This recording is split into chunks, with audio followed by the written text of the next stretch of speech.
Howdy, folks. Welcome to Wish We Were Then. This is the podcast that's been doomed to repeat history so that you can learn from it. We go back in time every single week to a different year, and we look around at everything that was going on, what was happening in pop culture, on the radio, and in the movie theaters, on the news, reels, news bulletins going out on the radios and in the movie theaters. I guess is where you get a lot of your news. I'm sure back then. Probably with some news on TV too. What do you think, Mark? What do you think about that? There's, news was relatively new coming on the TV in the year that we're doing. Yeah, that's what I think. Because we are stepping back a little bit further than we usually do. Yeah, I thought that's what I was under the impression that everything seemed older than I'd ever seen before when I was walking around. So this shit is really, really old to me. Well, let's get into that then before we get too deep into it. My name's Trey, by the way. I don't think I said that. And I'm Mark. Welcome to Wish We Were Then. Welcome to Wish We Were Then. You see, when we go back to really older years, it always is beneficial to find some like pop culture landmark, some sort of big event that we know about that we can kind of use to contextualize the rest of the year. Like, whether it's an album coming out or a movie or just some big political scandal or event or something like that, but something that we can use to give the rest of the stuff context. And we say, oh, that makes sense that all of the music sounded the way it did because they were all, referencing this event that happened in politics, or like that TV show happened this year. And you can see a lot of other TV shows the rest of the decade were emulating that, what have you. Well, the thing that was the defining moment of this year, the most important thing to occur, was a pair of wiggling, wobbling, waggling old hips. That's the biggest, most important thing of the entire year this year. They would change the world, literally. They were so scandalous and seductive that they would influence everything going forward, not just for the rest of the year. The owners of these hips would be incredibly successful, defined the rest of this decade, not just in terms of the music, but also movies and TV as well. This person was highly influential. I mean, to this very day, these hips really changed everything. So gotta give a big thank you to the owner of those hips, who would be none other than Elvis Presley. And the year we're about to talk about is 1956. Yeah, everything up and down is Elvis Presley. Yeah, like all the debuts. I mean, we'll get into that stuff later, but all of his debuts on TV, and his album was more successful than anybody would ever dream of being. Yeah. I've said that before about other years, but when we go back to a year where you're like, oh, I know this thing that occurs, in this case, Elvis, being on TV for the first time or something like that, that's big like that, you go, okay, the rest of the stuff I'm looking at is going to be like, that happened the same year as Elvis, but really just every single thing I looked into, it just Elvis popped up here, he popped up there. Talking about the TV, hey, here's some more Elvis for you. He just was all over. And there wasn't as much going on back then. There wasn't, as like you said, the news, like national televised news, was a newer concept. People all were hearing the same story and then talking about that story all week and everything. And so people kind of had a unified sense of the stuff they were into. So Elvis was the popular thing, not just for like a group of people or for a part of the country. It was just everybody was into Elvis. So it seems. And I think that I had that impression a lot going back into a lot of the years we've done. This is the first time I kind of feel like, oh, the year sort of lived up to what I thought of it. You know what I'm saying? Like, I kind of was like, oh, Elvis came out this year. That's going to be the defining thing. And the more I looked into it, the more I was like, damn, he really was like everywhere, and sort of the thing that I think the powers that be sort of at the time were figuring out mass media and marketing to everybody at once. And so they all just kind of said, Elvis is the thing we're going with right now. Yeah. All right. Well, before we talk about all Elvis, 1956, all Elvis here, let's move into some of the news stories that happened. But I'm going to bring you back 1 month. from December 1st, 1955, because Rosa Parks was arrested for not giving up her seat in a city bus. And the local civil rights leaders, she wasn't the first person to be like arrested for doing this, but they decided to like give her more publicity, I guess, and it worked out for them. But this was the jumping off point for the Montgomery bus boycott. But this had started in December 1st, 1955, but it wouldn't end until December 20th, 1956. So this lasted all of 1956. And the Supreme Court ruling on this happened in mid-November, and then it was finalized on December 20th to make it unconstitutional to have segregated buses in the United States. Yeah. This was a huge piece for civil rights and segregation, and a jumping off point for what's going to come later in the next decade. Kind of one of those things that, like, I guess in my prior paradigm, my old worldview, 1956 makes sense for this to have occurred, you know? But in all of the stuff we've talked about, like how many civil rights things occurred in the 60s and particularly like the late 60s, it's almost now kind of shocking that this was so early, you know? Yeah, I mean, 10 years isn't that long though, because like you said, 10 years from now would be the late 60s. I guess I'll say something on the flip side of that coin that at the beginning of the year, March 12th, 96 congressmen signed the Southern Manifesto, which protested the decision in Brown versus the Board of Education. That was a 1954 case. So this is kind of the opposite thing. That was a lot. It was shocking to me that 96, it wasn't just like a small little contingency of a couple of these guys were upset about a pro civil rights ruling and were trying to protest it. It was a decent amount of them. 96 is kind of a lot of people to be going up and saying, "Nah, we're not cool with all this." I mean, yeah, I mean, it's really shitty that people would vote that way, but Yeah, nothing else you can say about it. Not really defense there, you know? It's like, damn. yeah, like you guys are shitty people. I don't know what to tell you. Yeah. So, but a lot of people, like I said, just to give you a sense of like the overall feeling towards this stuff, you tend to think of it being like, oh, everything was kind of shifting towards that way. And it's like, oh, apparently it was just a group of people who decided that it was time for that. And the other half of the people were like, no, I don't think so. I like the way things were, you know? Yeah, I mean, that's a thing, is trying to change people's minds for any reasons. Like, especially you're born in your convictions, even if you're wrong. Like, people just don't want to admit it. I got another little news story. On June 29th, 1956, President Dwight D. Eisenhower signed the Federal Aid Highway Act into law. It created 41,000 miles of network highways, marking the largest public work project in U.S. history at the time. I also found out that they also did it for strategic purposes to get the military across the country faster in case we were ever invaded. That makes sense. Yeah, and then they're also, part of it was making them large enough to land planes on for the same reason.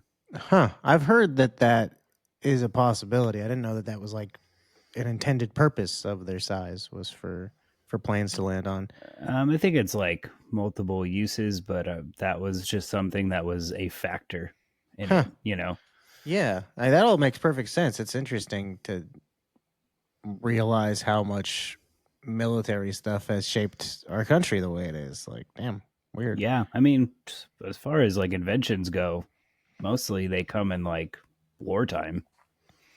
Yeah, I mean that makes sense too. It's just to think like it's shaped our lives and everything so much. Being able to actually traverse the country and it's like, you know, you can work in a different place. All that kind of stuff is so just integral to how we operate, but it wasn't necessarily for our benefit or whatever that it was done in the first place. It's where we've just kind of like adapted to it, you know. This is our Yeah. environment now. That's interesting. Let's see. I got well. Speaking of Ike, Dwight D. Eisenhower, I'll say that on November 6th, he was reelected. He defeated Adlai E. Stevenson in a rematch from 4 years earlier. So it's the same candidates going up against each other, and Eisenhower won yet again. People liked what he was doing, and then they didn't vote for that guy before. Yeah. I It don't is a know. They could funny have maybe the concept. Democrats could have picked somebody else. I don't know. Yeah, it's a funny thing to be like, all right, this guy didn't win last time, but we're gonna try it again This this time. time against the same guy. Yeah, it's kind of a weird thought. I feel like that's pretty common too, to have it be like, all right, we're gonna try the same guy we did last time because we almost beat him. I don't know.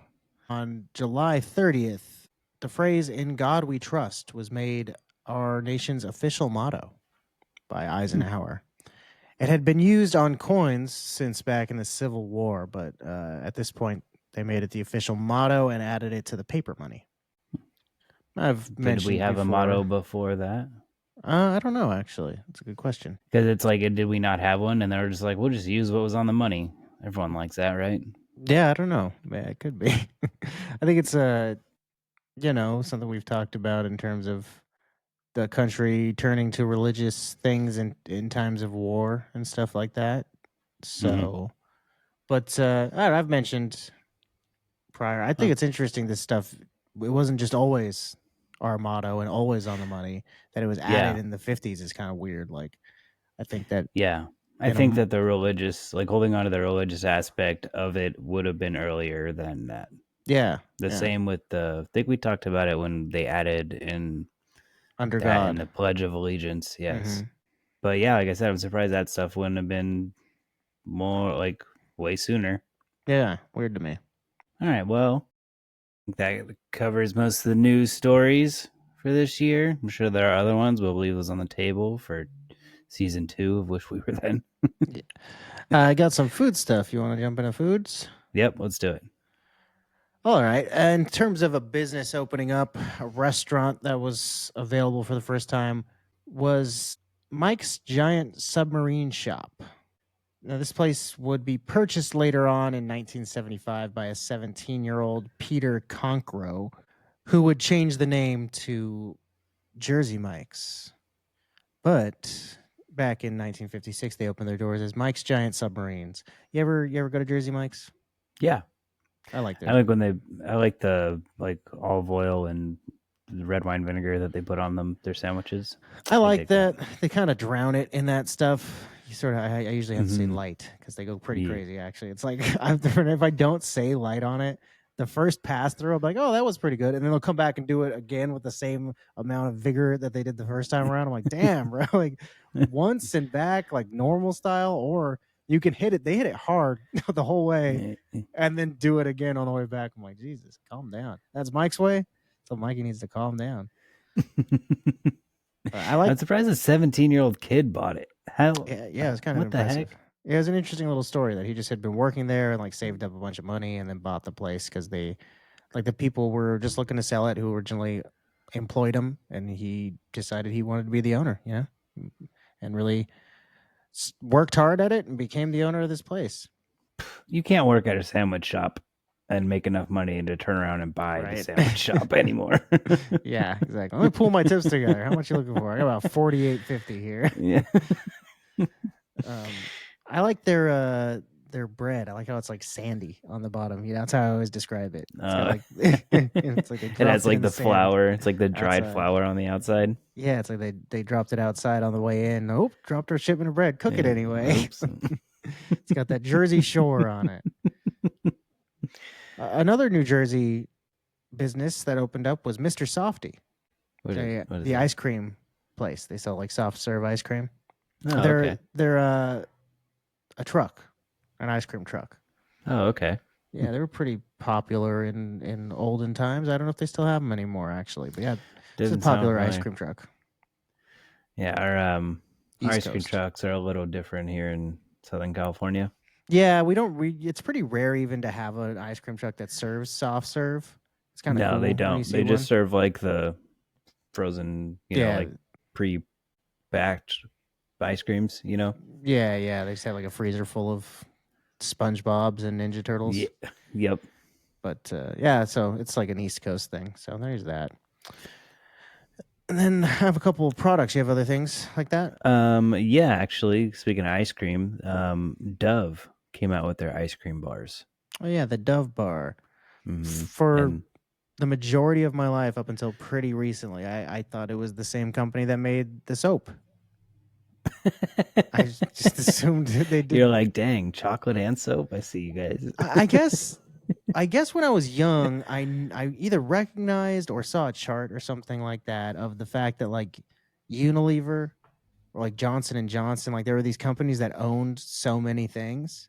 And like I learned of that fact at a pretty young age that like, oh, okay, these are all the PepsiCo brands, and like even so these two restaurants, like even though they seem like they're competing, they actually are both owned by the same people and like whatever.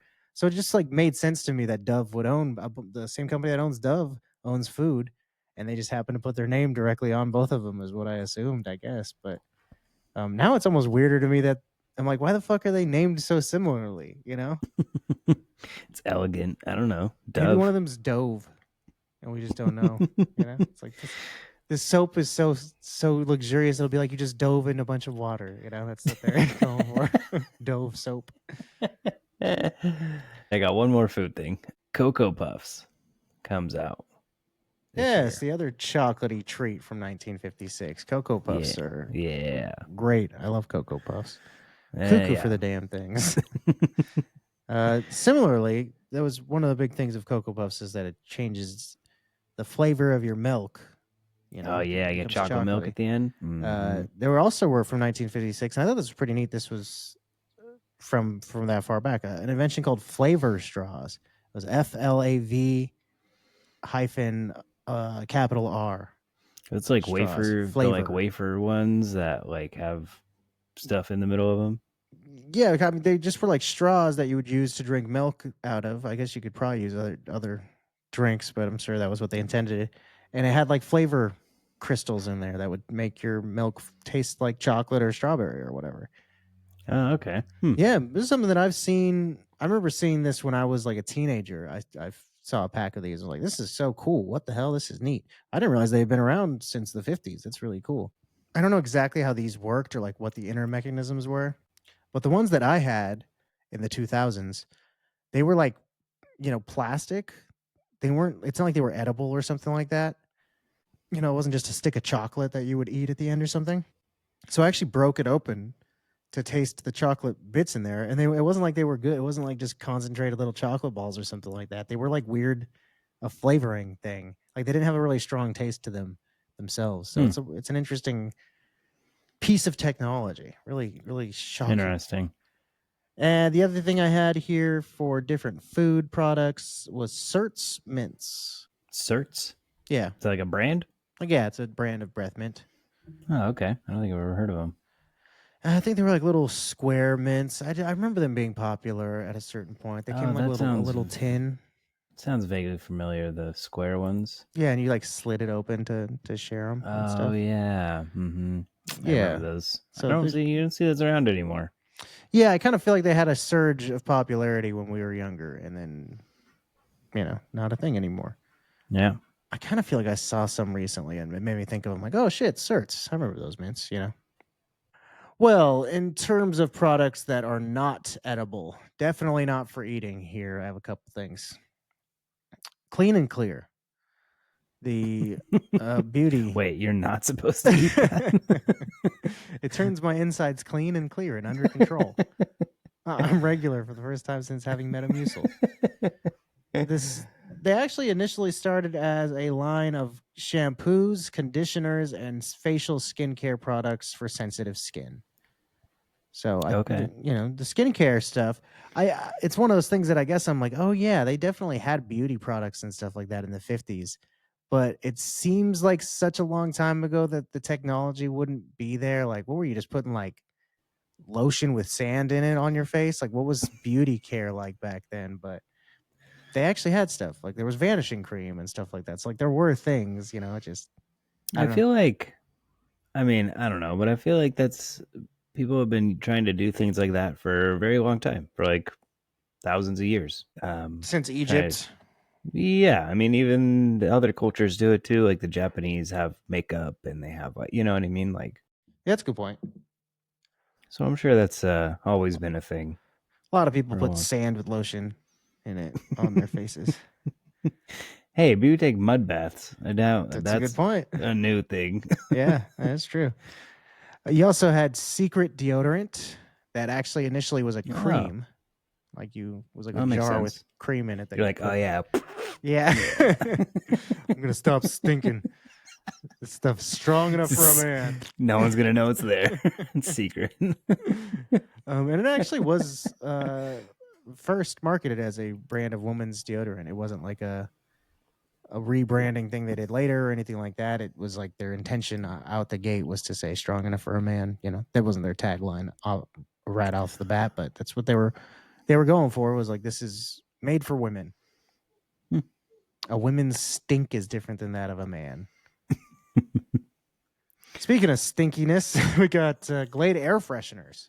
Another thing that all of this stuff strikes me as being technologically more advanced than I would have assumed the 50s was capable of. Yeah, right. I mean, it's a good idea. This is just, I the don't have to. aerosol spray. And like this is sort of the same thing as like Febreze has said over the years and stuff, but like their slogan back then was that it kills the smell. That it actually is like neutralizing the odor elements as opposed to just masking it. That's what Febreze did. Yeah, exactly. Yeah, I know. That's what I'm saying. Like That that's was like their marketing ploy.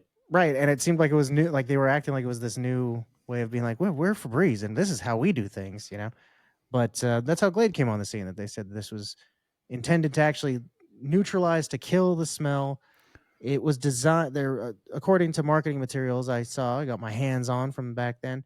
It was designed by the Air Force during the Korean War to cover up the smell evacuating wounded soldiers produced Dang. without affecting the ability of the crew to smell something that might be dangerous, like leaking fuel. So they needed to cover the smell of these stinky, dying, rotting soldiers, but not just have it smell like flowers and dead guys in there, because then you wouldn't be able to smell the fuel leaking. So they had to be able to neutralize those smells. Dude, that's crazy war technology right there. Yeah, you're right. That's I guess that's crazy. true. That's a lot of what this year is, a lot of leftover war stuff. Yeah. Speaking of wars and products, raid. That's like a war word, but this is You're raiding all the ants out of your house. yeah. It's another thing though that I was like, damn, they had insect killer back then. I guess it makes sense. It just seems like that would have been something that happened later with our new All age these technology. chemical stuff totally makes sense. Yeah, Now that you're saying it, it's Comet cleaner, like for your bathroom. It's another chemical based okay. thing that you're, if Yeah. you're saying chemical stuff They're makes like, sense. what's all this leftover stuff from the war? What does it do Yeah. for the civilians? Like, how can we sell this stuff? Right. Yeah, like this stuff didn't come in handy when it came to stripping the Japanese of their flesh. How do we? Oh, it'll strip the dirt off of your porcelain just fine.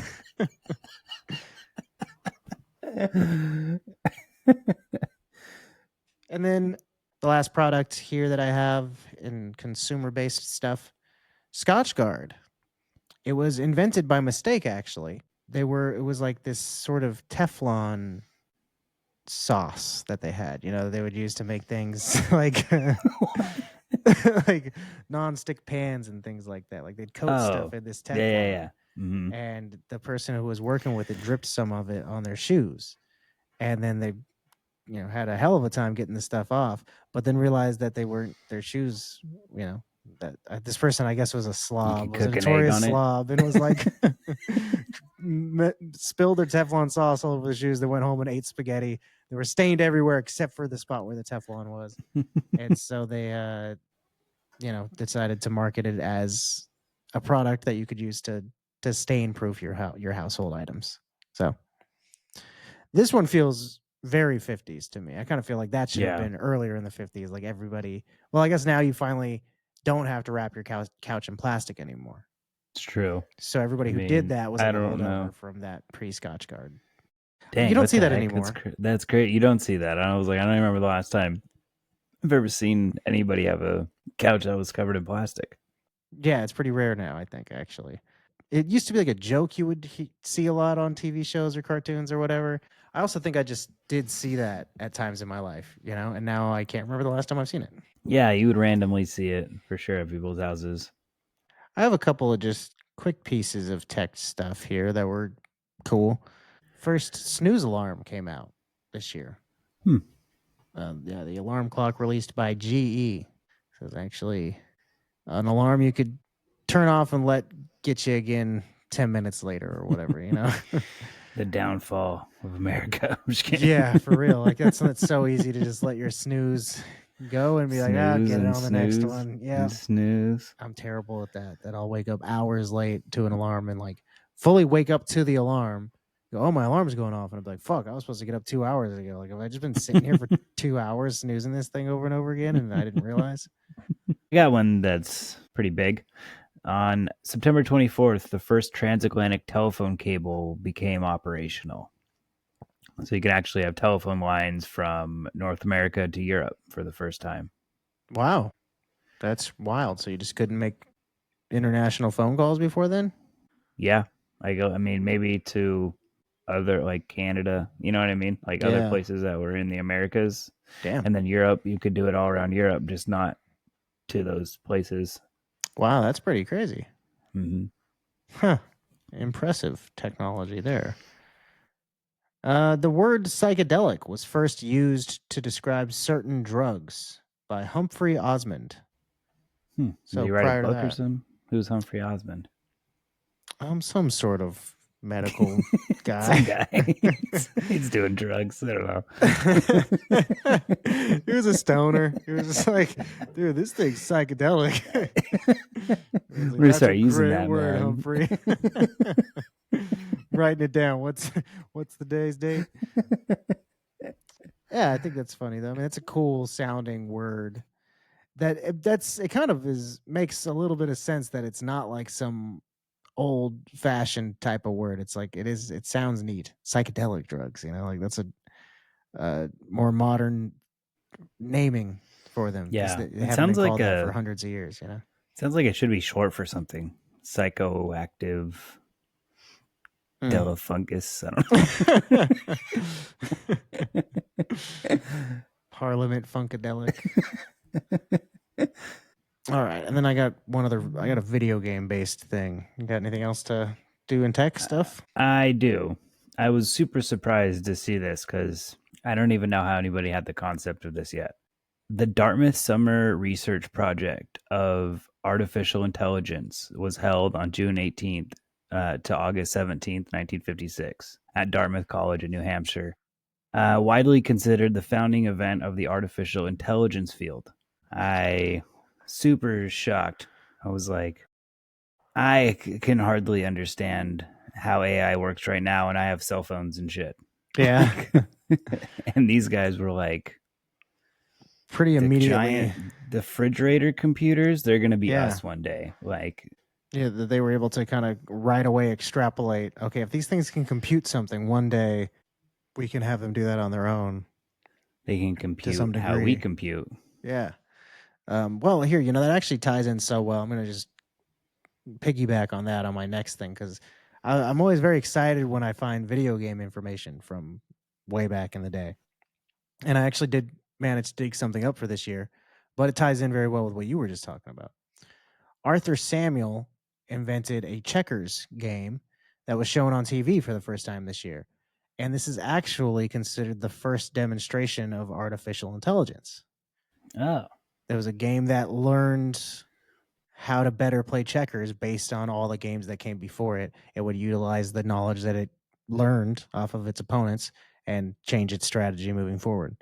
And like it also just in real time could understand what the moves you were making and how that influenced what choices it should be making in its rules. Which, if you think about checkers, like it's a pretty simplistic program, but computers have always had some little degree of artificial intelligence because they have to be able to understand out of the moves you've made, what's possible for me and what's the best thing for me to do. well, that makes sense because we talked about it before, but the Enigma What'd you call decoding me? machine, the Enigma machine that they had to decipher against the Nazis in World War II. Mm-hmm. That's where they came up with the first computer because that was the only way for them to take all of that information and decipher it within a 24-hour period until their codes reset. Humans didn't have enough time to decipher all that information. So they're compounding all of this information into a giant computer, is what it was, the first model of it. No wonder these guys were actually being able to see this far into the future, because that's what the basis of this technology is. Now that we're talking about it, it makes a lot more sense. Yeah. I guess also there's sort of an element of like when they came up with cars, how quickly after the fact did they think of the idea of like flying cars and stuff, and we don't have that. We don't have that yet. So I guess they just come Yeah. up with like the like ideal end of this, what's the possibilities that this new technology affords us? Like, oh shit, you have computers. Well, artificial intelligence is like the logical endpoint there. Yeah. Crazy, man. Well, here's the story of a technology that started out one way and they had to change it up and adapt to the times. In the 1930s, a product was released as a wallpaper cleaner because your wallpaper would get all covered in soot and stuff like that, plus just the nastiness of general life back then. Everything's covered in dirt and ashes and things like that. And as coal heating went out of fashion after World War II, and after the advent of washable vinyl wallpaper, they needed to pivot and come up with a new way to sell their product.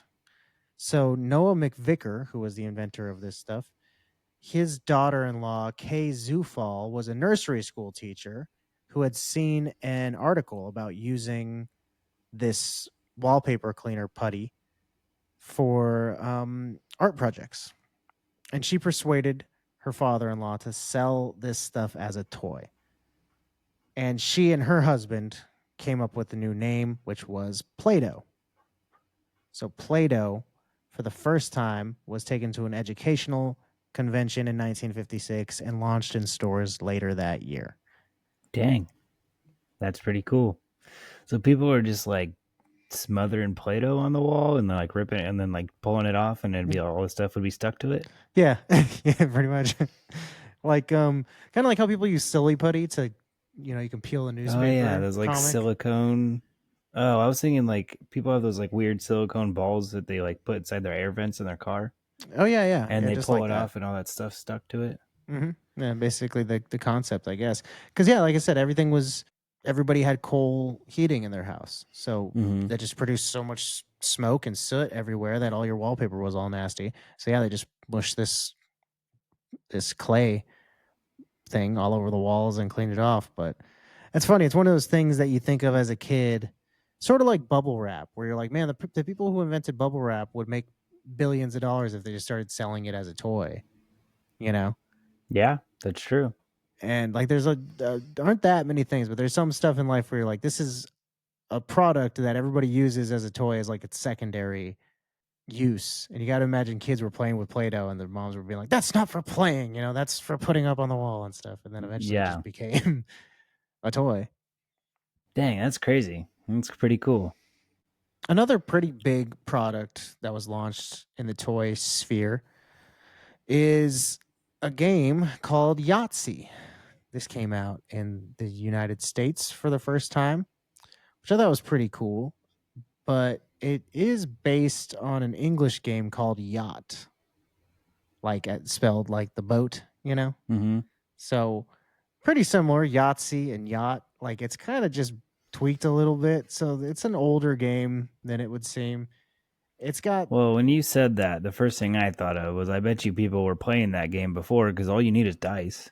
yeah, So I yeah, bet and you then people it's were playing that game before and getting like, oh, well, if you can get this many, you know what I mean? Like, you'll just write it down or whatever. But it seems like a pretty basic game that they just capitalized on. yeah. There were a couple of like scoring and gameplay changes when they made it Yahtzee, but it's nowadays. I think board games in general don't really matter, but that was still like just a punchline as a kid, like, oh, we'll play Yahtzee or whatever. Like it's just something people liked a lot at the time.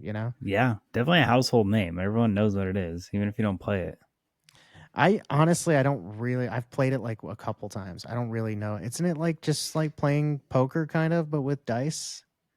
Yeah, where you have to get like certain, but it's like you ever played Rummy with I like play the Rummy Cube. cube? Yeah. Yeah, it's the same thing. So it's like you have to get like certain amount of runs. So you have to get like 1 through 6, or you have to get like 5 5s, or you know what I mean, like four Mm-hmm. sixes, and like so you have to get like runs and brooks of each thing. Like, Hmm. yeah. I can get the runs. If that's the point of the game. You got any other toys you want to talk about? It didn't come out this year, but the Slinky song did come out of this year and made it much more popular. It was the Okay. even it like Slinky, Slinky, fun, it's a wonderful toy. Like that Yeah. one, it came out this year as a commercial and made them super popular. Yeah, that's cool. That's really, you know, it makes me think of the Lords of Dogtown whenever I hear it when he's doing it in the Oh kitchen. yeah. Slinky, Slinky, for fun, it's a wonderful toy. It's fun for a girl and a boy. It's, I forgot about that part. Yeah, that's all the toy stuff I got. All right. You Well, want to move on to yeah. books? You said you had a book thing earlier. Yes, we can do books now. That makes sense. Uh, Slinkies go up and down stairs. Stairs are similar to ladders, right? I got a in October there was a magazine that was called The Ladder, and this is the first nationally distributed lesbian magazine in America. I thought that was really cool for this to have been around since the 50s. It included like book reviews, news, poetry, short stories, and a running bibliography of lesbian literature, as well as letters from readers. Many of the writers and contributors initially to the magazine used pseudonyms, used pen names Mm-hmm. for a while to kind of For obvious reasons. protect their identities. But eventually, a lot of them would, sort of over time, would come out with their true identities, and this just served as like a sign of hope and strength for the lesbian community. Like these people were willing and brave enough to be out in public and stuff like that. So it was a really cool thing. I didn't know it had been around for so long. This type of magazine. That's awesome. That's super cool. I saw a bunch of books that came out, but the only ones that I really recognized was Diamonds Are Forever by Ian Fleming, the Okay, James Bond. I saw that one came out this year. right on. I've never read a James Bond book. I always want I to, but mean, I refuse to. I yeah. just haven't done it yet. No, I haven't. I never have either. I don't know. I feel like they would be exactly like the movies, and I would be like underwhelmed by them. I don't know. There's got to be some difference to it, and I guess that's an interesting thing because everybody directs them, and then each of the guys who plays Bond plays them slightly different. Brings different elements of like this Bond is like more intelligent, and this one's more whatever. So the person who's writing it has to have like their version of what Bond is. Like definitively, he would handle the situation like this, as opposed to like Roger Moore's Bond would do it this way versus Connery's Bond. So I would be Yeah, interested to see like what is the his true Bond. actual what is his inner. I need to get inside of that man. He's an enigma. I must find out what makes the true Bond tick. All right, you want to move on to sports? Yeah, let's get out of books and on to sports. Well, let's see. This is a good. Books are very similar. They're found in the library, right next to the chess. In I don't know, school. You keep the chessboards near the library, probably, or something. Nerds are near both things, right? And one of the greatest nerds of all time, Bobby Fischer, on October 17th, he defeated Grandmaster Donald Byrne in New York at the Rosenwald Chess Tournament at the age of 13. Young Dang. little Bobby Fischer. Yeah, just a really young kid. This has been called the game of the century by people who apparently are only taking chess into account when they're talking about which games matter. But this is one of the biggest chess games of the century, supposedly. And yeah, pretty impressive, though. Little kid taking on a grandmaster. Bobby Fischer is one of those people that, like, his name I knew my whole life, even though I didn't really have any reason to know a chess player's name. I knew Bobby Fischer, so. I'm looking at him. I've never seen him. Nah, I don't know. I feel like I've heard this guy's name. I didn't know who he was. He was like the subject of some movies when we were younger, like throughout the 90s and stuff. There were some Bobby Fischer movies. I think there's a movie called Searching for Bobby Fischer. My big reference point to him as a kid was Will Ferrell on SNL, like the cheerleaders sketch where they're cheering on a chess tournament. He's like, one thing is for sure, you ain't no Bobby Fischer. Bobby Fischer, where is he? I don't know. Him and Sherry O'Terry. Okay, well, out of the chess and onto the real men's sports, huh? On April 27th, 1956, Rocky Marciano would retire at the age of 32, ending his career with a perfect record with 49 wins and 43 knockouts. 0 losses. 0 losses. Perfecto record. He was the inspiration for Rocky Balboa. Yes.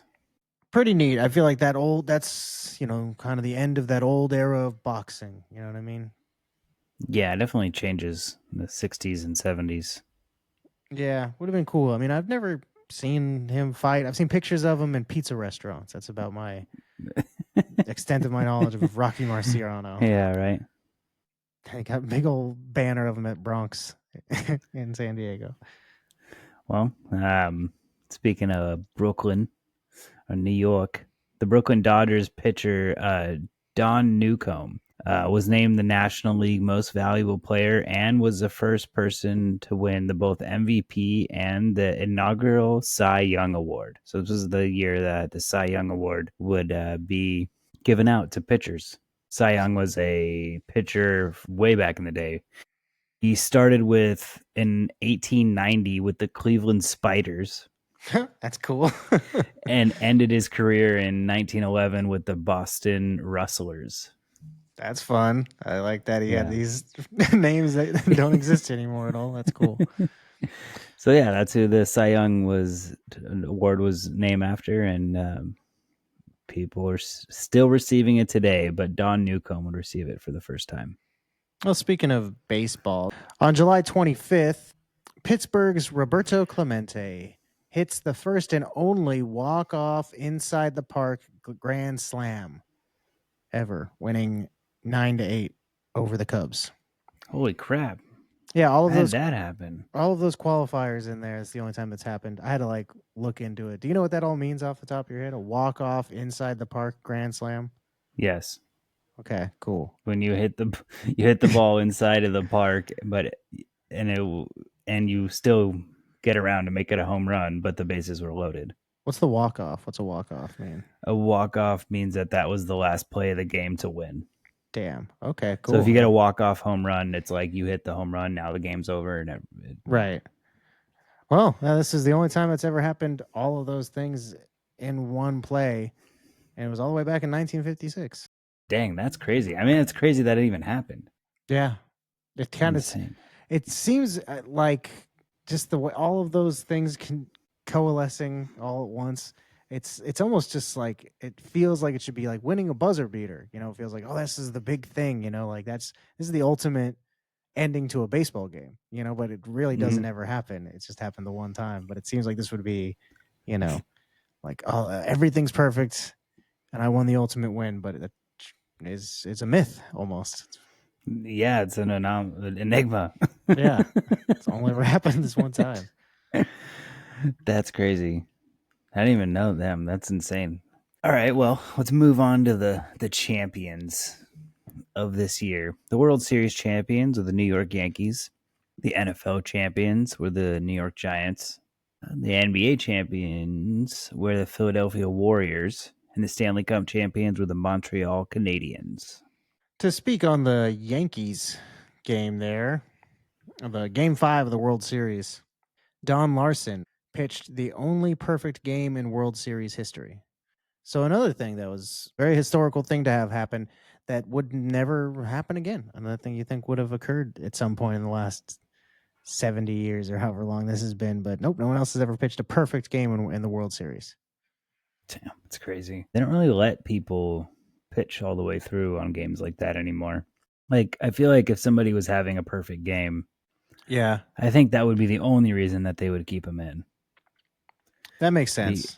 Like, because they'll pull pitchers after 80, 90 pitches, Oh, the last World Series, they actually did let somebody pitch the entire game, I got to say.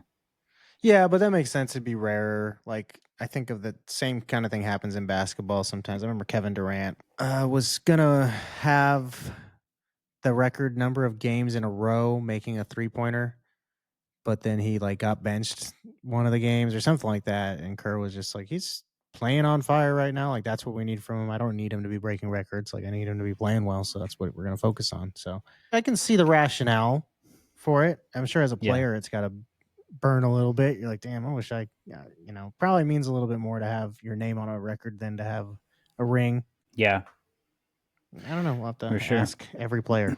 It's that Cy Young. I got a good transition into the TV if we're done with. Okay. So the NFL would air for the first time on CBS, and it would run weekly. Yes, that as well as the NHL, NFL and NHL. So for the first time, these sports are making their way into our homes.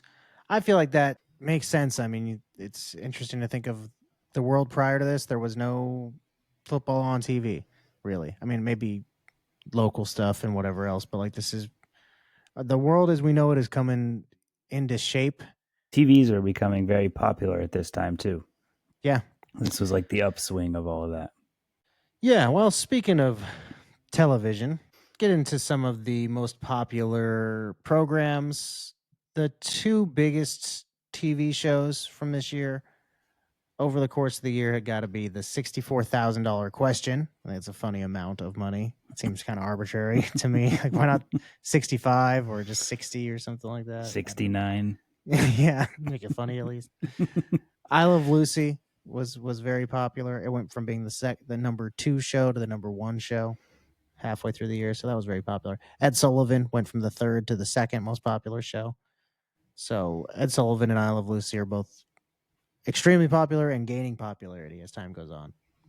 Also becoming much more popular, jumping from number 11 to number 3 in the second half of the year, was the General Electric Theater, which is a show that like I had heard the name of vaguely in referencing, but I didn't really know what it was or anything, so I kind of looked into it. It was an anthology series. It was based on novels and plays and other things like that, short stories, stuff like that. It was actually hosted by Ronald Reagan. Oh, nice. Yeah, that's cool. Like, damn, a whole bunch. That's weird. The actor? It's interesting that I didn't know really what the show was. I kind of had known the name, but it was one of the most popular shows in the country at the time, hosted by Ronald Reagan. And it's weird that doesn't, like, that makes me think in 60 years, somebody's going to be like, oh, yeah, there was this show called The Apprentice, you know? Yeah, we'll be doing the show still. Yeah, I'll just have to remember this. I'll drop this clip in 60 years when we talk about it. Remember? The Man, that's crazy. debuts for this year. One of the most noteworthy ones, although I've never seen it, is the show As the World Turns. This is a soap opera that came out this year. And soaps used to be so very important to people of this world. My family was never really into them, but my mother-in-law watches them still. Like she'll tape them and watch them back and stuff, catch up on them and stuff like that. So I know that they're a thing to a lot of people. My sister's mother-in-law watches them too still. Yeah. So this one would go from, it debuted on April 2nd of this year, 1956, and ran until September 17th of 2010. Holy crap. Yeah, quite a long run. Jeez, it's like thousands and thousands of episodes. Yeah, uncountable. Uncountable. They don't know how many they've been They don't done. make numbers that big. Science has no way of knowing how many episodes of As the World Turns there have been. There also was the show Broken Arrow that was pretty popular, debuted this year, as well as The Price is Right. Oh, that's cool. Yeah, Oh, but yeah. not with Bob Barker. Yeah, this is a very long time ago. This is Yeah. pre Bob on the show. However, Bob Bob's Barker, not that old, or wasn't that old. well, you'd be surprised to find out that Bob Barker did make his TV show debut this year as the host of Truth or Consequences. Oh, what the heck? Yeah, so he was he Guy's was old old as enough. fuck. Yeah. He was old enough to be hosting TV shows, just not this one yet. I stand corrected. Dang, that's Yeah, right? crazy. It's pretty crazy. And then NBC's Peacock logo would debut. Mhm.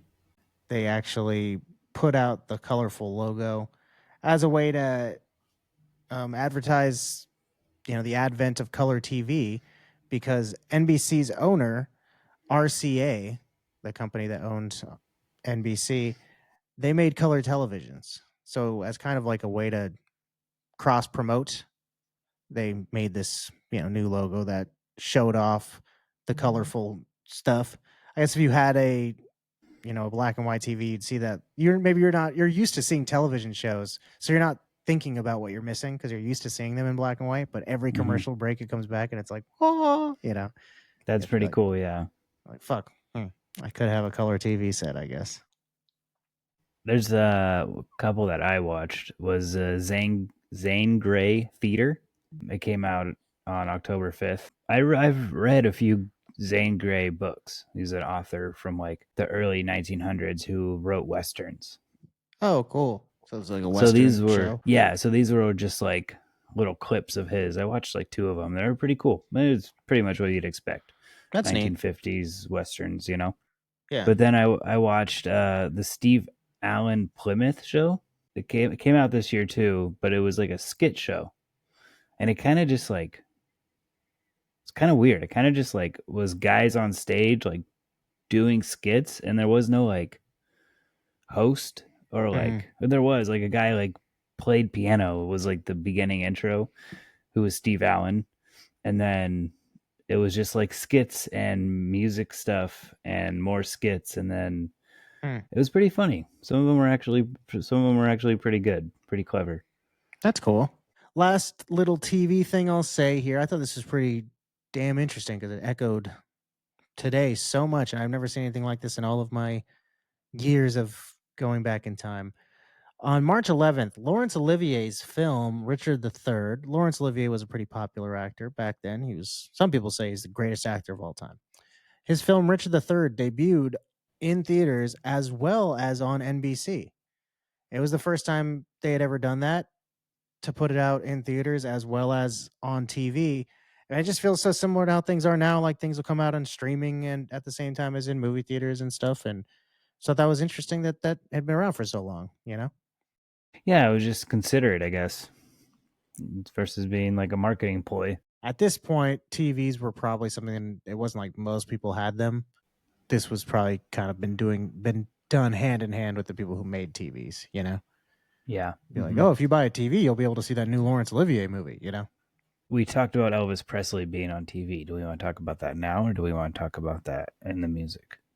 Yeah, I guess to finish off the TV stuff, to transition us into the music world, on January 28th, Elvis made his first television appearance on the program called Stage Show. So it was actually the first real look everyone got at Elvis. However, the kind of big thing would be on June 5th. He performed Hound Dog on the Milton Berle Show. And this was really the first time that viewers got to see all of Elvis, because prior to this, he had been shown like waist up or just like holding his guitar. So this was the first time he was able to get out there and be free and really move around. And boy, oh boy, did people like what they saw. Some people were pretty upset by what they saw. Yeah. It reminds me of Forrest Gump, where they're walking by the TV, like, can't believe they're showing that on TV, and it's like just his hips yeah like moving. yeah, I mean, I actually watched the performance because I think I've seen it before, but just to kind of watch it with like the context of like this was scandalizing to so many people and this was really upsetting to a lot of the world. And to watch it, I was like, man, he's barely doing anything really. He Yeah. wiggles Mhm. around just barely. Yeah. Uh, But, hey, for some reason, chicks loved it. And that's why people are pissed off about it. If somebody was shaking their hips up there and they were a bad dancer, probably wouldn't care. yeah, that's true. But the girls were like, wow. Yeah. So everyone's like, I don't like it. No. Yeah. I'll say this before we get too deep into the music stuff. The New York Daily News described it as, quote, tinged with the kind of animalism that should be confined to dives and bordellos. So that's the type of thing we're working with. That him wiggling his pelvis back and forth was that upsetting to the general population, you know? Man, you might as well be a hooker, Elvis. Yeah. That's the time frame of the music we're working with here is that Elvis was radical to so many people. So we'll see. We're about to get into the music charts. We're going to look at the top 5 songs, and you'll see just how different the landscape was. All right, well, let's jump in to the top 5 of the Billboard charts. Number 5 is The Wayward Wind by Goggy Grant. Written by Stanley Lebowski and Herb Newman, released in March of 1956. It was number 1 for 6 weeks, and it was also number 3 of the all-time top Western songs according to the Western Writers of America. So this song, I liked it, actually. I like her voice. She has like almost like a yodel thing sound to her voice. It was pretty. I liked it.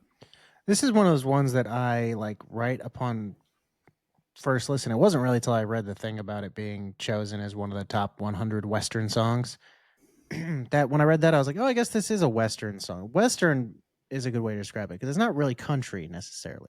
Mm-hmm. That kind of delineation is something that I guess as somebody who's not necessarily a country fan, I don't ever get any deeper than that in it. But it's like I like a lot of what's become known as Americana music, which is not country necessarily. It's not folk either. It's sort of in the middle, which I guess really it's just Western music. We just don't really call it that anymore, you know? Yeah, that's a good point, actually. Should bring that back. Yeah, like the Avett Brothers, they're not necessarily country, They're but not necessarily like folk yeah, or like exactly. bluegrass. So they get lumped in with Americana, which is just sort of all the other stuff that's Western feeling, So Yeah. I did enjoy this one too. This one also spent 5 weeks at the top of the Cashbox charts, which we've talked about back in the day. Cashbox was a bigger rival to Billboard.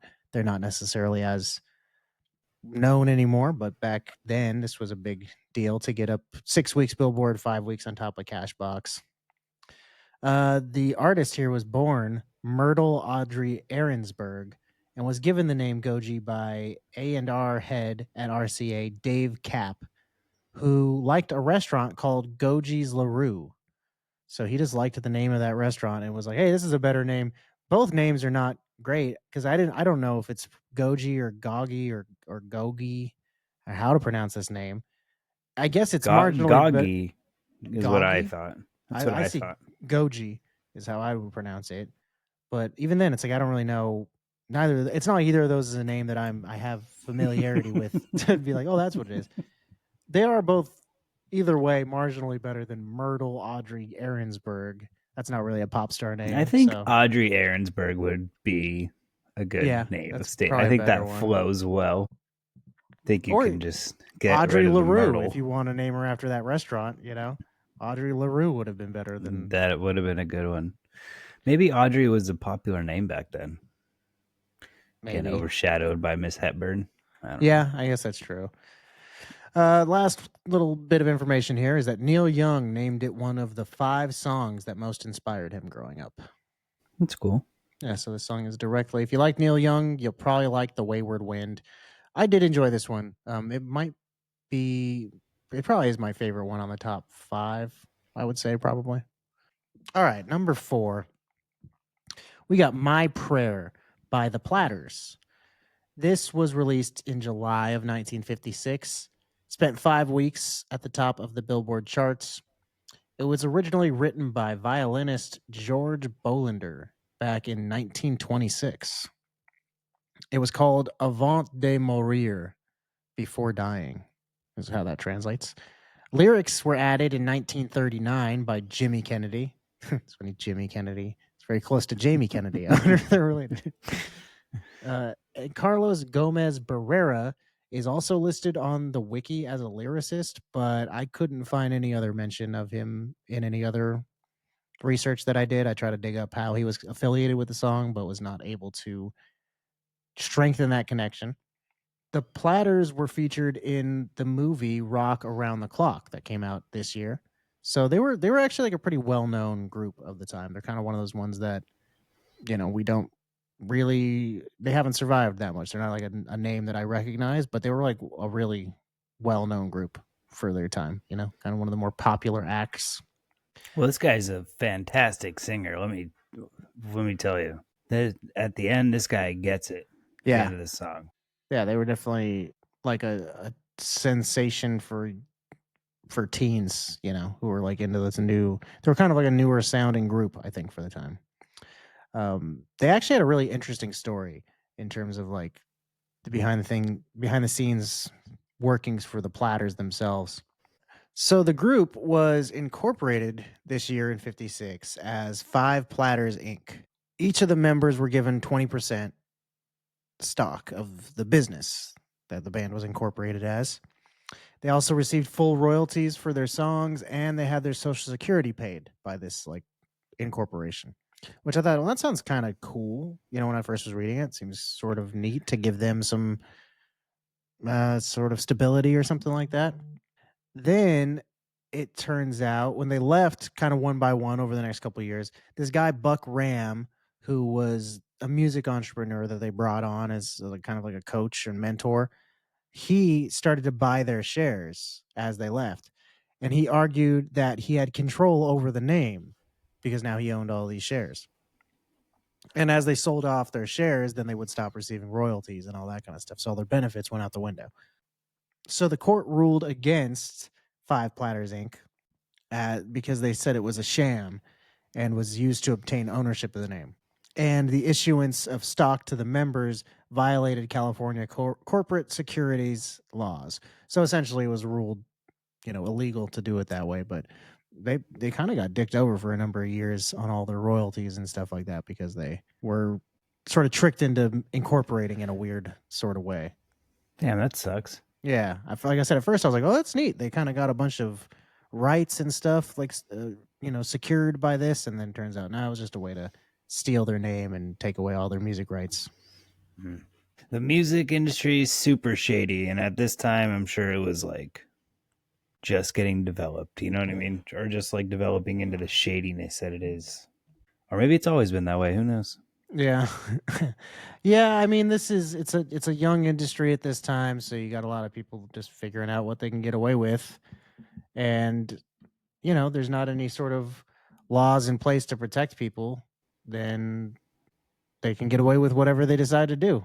Well, oh, this guy signed a contract, like, so he allowed me to do this, Yeah.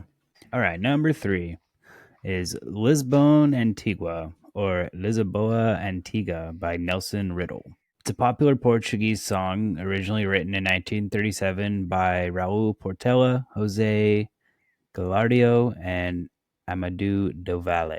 I don't know if I probably butchered all of those names. I didn't write down any of those, yeah. Lisbon Antigua was a hit in the United States when it was recorded by Nelson Riddle and his orchestra. They used it as the theme song for the 1956 film Lisbon. Nat King Cole's manager heard it from an orchestra in Mexico and then brought it to Riddle's attention, and he arranged a piano part for himself, and then he brought in strings, brass band, and then a wordless male orchestra. Yeah, it lasted 4 weeks at the tops of the charts, which we've talked about before, that it is rare in general. You used to see it more frequently a long time ago, but it's pretty rare even back in the day for a instrumental song to hit the tops of the charts. So this is a weird one. One thing that I do want to point out about this is that the arrangement of this song was recycled from Riddle's "Getting Sentimental Over You" from 1953. So I went and listened to Hmm. that, and then listened to this back and forth, and I was like, "Damn, this is the same thing." Arrangement is kind of a weird term, I suppose. We don't really. It's like what exactly counts as an arrangement or doesn't. Here, let me show you this. Maybe I won't show everybody, but all right, here's this one. Yeah, they are really similar.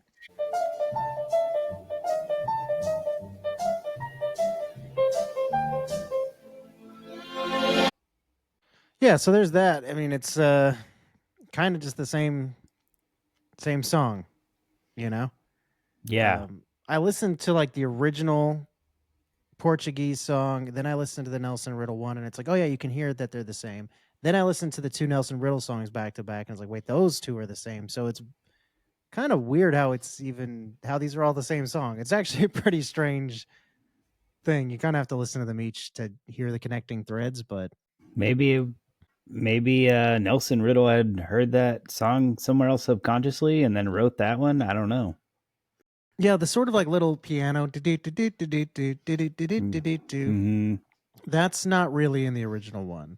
And the original one's more like atmospheric, sort of. It's sort of just like background music. There's not really a strong melody to it. It's kind of more of the like orchestral parts of the song, more or less. Yeah. But yeah, it was weird.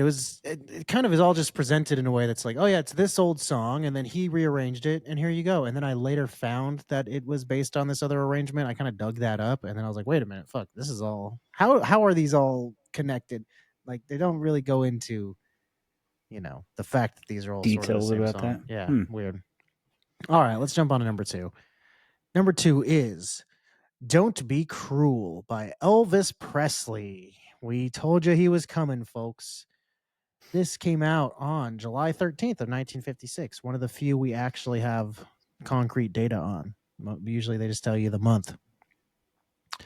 This was inducted into the Grammy Hall of Fame in 2002.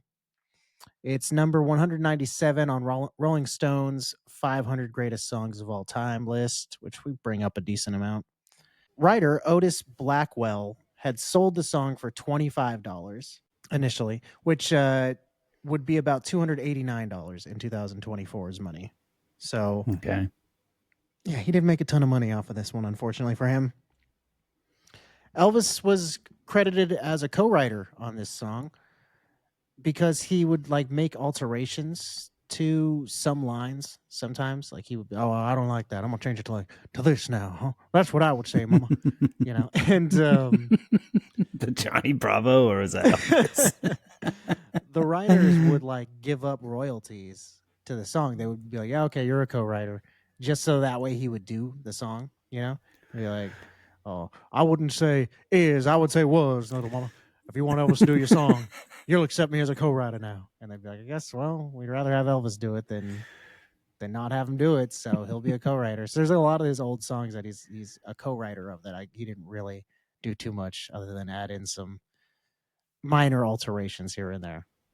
Stephen Scholes is credited as a producer, but Elvis actually arranged and produced his songs himself. So there's a place where it's funny that he would take the songwriting credit for things he didn't really do, but he gave up producing credit, even though he was kind of the main producer. Most people said that he knew how he wanted it to sound. He'd be like, "All right, you stand over there, and you give me a G chord, and you turn that up, and you go outside," and everybody would just have to like kind of do what he was saying, and You light then my cigarette. and then like he was actually producing it. He just didn't take the credit for that. But then he would be like, and I'm gonna say, huh, right here. Now I'm a co-writer. Yeah. So I don't have that much of an issue with him taking co-writing credit since he was doing all the production on his own. That's kind of a weird trading point. Although I feel like I'd rather the writer get sole credit and he get the credit there because I'm sure that the producer had more money than the writer did. You know what I mean? Yeah, that's what I'm wondering. Why wouldn't he want the producing credit? It seems like that's more of the thing you want. Yeah, I don't know. Maybe Maybe that's like foresight. I would You know what I mean? Maybe he didn't know that. I don't know. maybe my guess would be that it's a way to keep good working relationships with the people like that produce them. That they go, well, this guy makes amazing music, and I get the credit for that, so that's cool, you know. That's a And then good I guess point. on his part, it probably also I'm sure, having grown up listening to music and stuff, he's like, I want to be one of the greats, one of the people out there writing their own songs, you know. So he's like, just as an artist, it feels more validating to be a singer songwriter than to just be a singer, you know. Yeah, So it probably is what it sure. is. This song is his biggest selling single recorded in 1956. So out of everything he recorded this year, this one did Oh, the best. okay. Don't Be Cruel. Okay. Yeah, Because it would be a little shocking when you see what's next. Last thing here. Um this is what's interesting about this song. Don't Be Cruel. All the stuff we're talking about, it being the biggest song that he released this year in 56, and me not really having, I usually say like how many weeks the song went at the top, but I didn't really have a good number to give because this song was backed with Hound Dog, which by all accounts is infinitely more popular than Don't Be Cruel, right? Everybody knows Hound Dog. Not everybody yeah. knows Don't Be Cruel. That hit number 2 before this song actually hit number 1.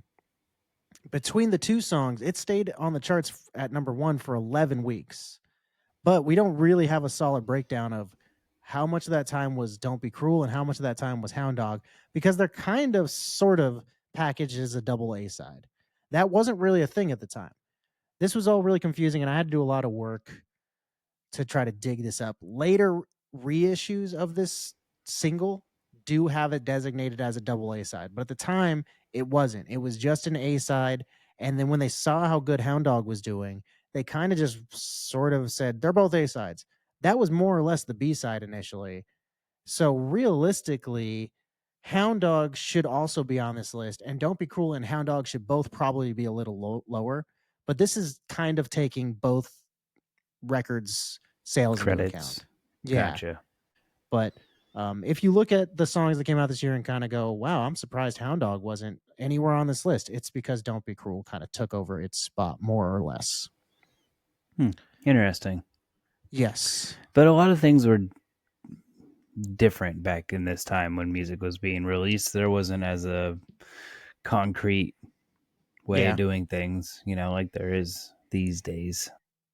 These are the people figuring it out too. You gotta go through some of these heartbreaks.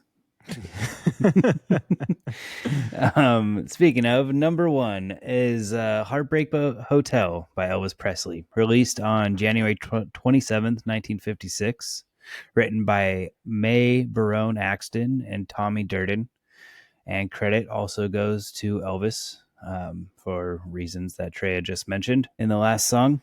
It was number 1 for 7 weeks in the country, and on the Western charts, it was number 1 for 17 weeks. And Cashbox, it was number 1 for 6 weeks, and number 3 on the R&B charts. Presley recorded it on January 10th, 1956. But you said that the other one was the most Don't popular. Be Cruel. Yeah. Well, because this only did 7 weeks at the top of the charts, and the combo of Don't Be Cruel and Hound Dog were on the charts for 11 weeks. Oh. So that, I think, like I said, that muddies up things. So I think technically speaking, that as a single performed better, even though it was, because it was 2, it got broken up weirdly and whatever, Okay, that makes sense. But the 2 guys that were part of Elvis's group was the Blue Moon Boys. It was a guitarist Chet Atkins and the pianist Floyd Kramer. They don't get enough credit, so I thought I'd shout them out here on the That's good. On the pod. Mae Axton, I'll say first off, we mentioned her before in this song because her son is Hoyt Axton, and they're the only mother and son, or the first at least, mother and son duo to both have written a number 1 song. I can't remember what his song was. I know he wrote like Old Red for Blake Shelton, I think, or he just was going to perform that one. I don't remember. He's the dad. Either from way, Gremlins. that's a great song. Yeah, that's This a is good Dad movie. from Gremlins. That's one of the things that I think is fun about his career. So that's the fun thing where she comes in. But the lyrics for the song were inspired by an article that was written about a man who had destroyed all of his identity papers, so any kind of identification. He destroyed all that and then leapt from a hotel window, leaving behind the note that said, "I walk a lonely street." According to songfacts.com, they were unable to locate any articles from the Miami Herald from the time about a suicide, so they deemed it an urban legend. So it may or may not be true. Interesting. During the writing of the song, local singer Glenn Reeves showed up and heard the title and said it was the silliest thing he'd ever heard and declined helping. When they actually finished the song, he came back in and they asked him if he would record a demo vocal in the style of Elvis Presley, because that's kind of the mood they were going for. So he obliged. He said he would do the demo, but he declined writing credit again. So this guy almost could have been one of the writers of this song. Twice he had an opportunity to be a part of the writing team, but declined both times because he just thought it was a stupid song that they were working on. The actual recording by Elvis was recorded in a hallway because they were trying to get an echo that was similar to his earlier Sun recordings. He was on the Sun record label, and there was like a distinct style to his music that they weren't sure how to replicate. So they just put him like in an empty hallway, hoping that echo would do the job. But it didn't really work. They weren't aware that the Sun recordings had been recorded on 2 tape recorders with a time delay. So that's how they had achieved the echo, and they weren't sure how to do it. So they just did their best job. The RCA executives actually hated this song, with one of them saying, quote, "We certainly can't release that one," on an internal memo. Like, so they were not feeling it. They were thinking this is weird, whatever they're working on here.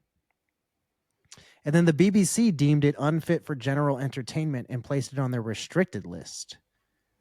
So I think they thought it was crass or whatever. Like, this thing just was too, well, this rock and roll, this damn rock and roll can't stand, is kind of just how I think everybody was looking at it. George Harrison, John Lennon, Keith Richards, and Robert Plant have all cited it as the first rock and roll song that they had heard. Kind of inspired each of those different people to get into the business. It's pretty cool. Yeah, I thought that was a neat list of dudes. Kind of makes sense. Also, it's sort of neat to think like, man, these guys were all like young, but that song was new. Like, to them, this was just like, damn, I heard this guy doing this thing I'd never heard before, and it made me want to do stuff no one had ever heard before. Yeah. There is a movie released in 1988 of the same name. It was a movie about Elvis getting kidnapped, and it was directed by Chris Columbus, who we've talked about a couple times on this show before. He did Harry Potter, among other things. And it starred David Keith as Elvis.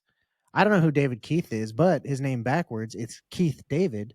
And I have Keith David on my t-shirt from They Live because, oh, there he is.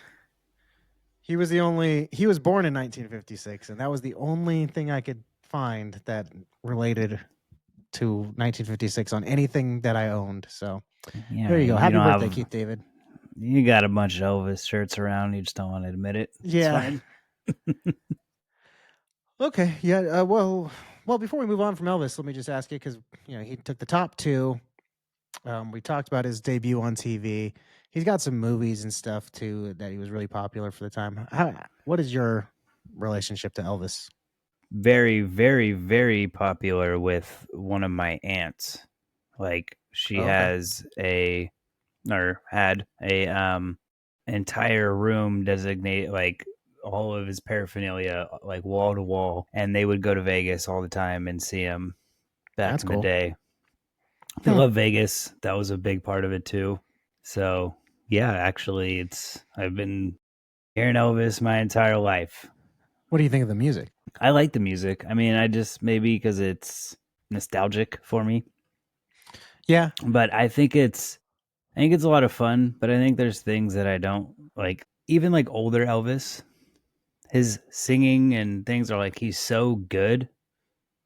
it's not like he was just doing things that other people were doing. Like his Yeah. vocal range is amazing. You know what I mean? Like it's not like he was, oh yeah, he's rock and roll and like I said, doing things that other people weren't.